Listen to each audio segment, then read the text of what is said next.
దేహములను సజీవయాగముగా ప్రాణాత్మ దేహములను సజీవయాగముగా అర్పించితిని క్రీస్తేసుకే అర్పించితిని క్రీస్తేసుకే ఆత్మల రక్షణ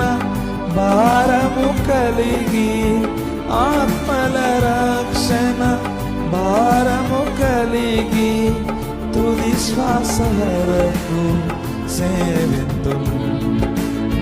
తుది శ్వాస వరకు సేవింతును నా మట్టుకైతే బ్రతుకుట క్రీస్తే చావైతే లాభము ప్రభుతో నుండెను నా మట్టుకైతే బ్రతుకుట క్రీస్తే చావైతే లాభము